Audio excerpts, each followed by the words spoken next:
Hi everyone, நாம் என்ன வீடியோவை பார்க்க போகிறோம்? 40 நாட்களில் 40 தேவாலயங்கள். டே 4. புனித அந்தோணியார் ஆலயம். உவரியில் உள்ள புனித அந்தோணியார் ஆலயம் தூத்துக்குடி மறைமாவட்டத்தில் அமைந்துள்ள ஒரு மரியாதைக்குரிய புனித யாத்திரை மையமாகும். இந்த தேவாலயம் பதுவாவின் புனித அந்தோணியாருக்கு அர்ப்பணிக்கப்பட்டுள்ளது.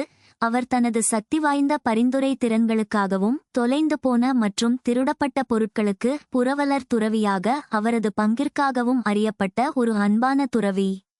இந்த ஆலயம் கடற்கரைக்கு அருகில் அமைந்துள்ளது, இது அதன் அமைதியான மற்றும் அழகிய சூழலுக்கு மேலும் சேர்க்கிறது.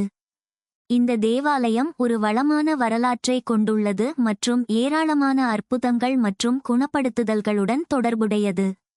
புராணத்தின்படி காலராவால் பாதிக்கப்பட்ட ஒரு போர்த்துகீசிய கப்பல் குழுவினர் கப்பலில் இருந்த ஒரு சிற்பி புனித அந்தோணியாரின் உருவத்தை செதுக்கிய பிறகு அற்புதமாக குணமடைந்தனர். இந்த மரச்சிலை பின்னர் உவரியில் நிறுவப்பட்டது, மேலும் அதைச் சுற்றி ஆலயம் கட்டப்பட்டது. இந்த தேவாலயம் அதன் அமைதியான சூழ்நிலைக்கு பெயர் பெற்றது, அங்கு பக்தர்கள் பிரார்த்தனை செய்ய, ஆசீர்வாதங்களை பெற மற்றும் அவர்கள் அனுபவித்த அற்புதங்களுக்கு நன்றி தெரிவிக்க வருகிறார்கள். இந்த ஆலயம் பல்வேறு மத நிகழ்வுகள் மற்றும் திருவிழாக்களையும் நடத்துகிறது, இது அருகிலிருந்தும் தொலைதூரத்திலிருந்தும் யாத்ரீகர்களை ஈர்க்கிறது.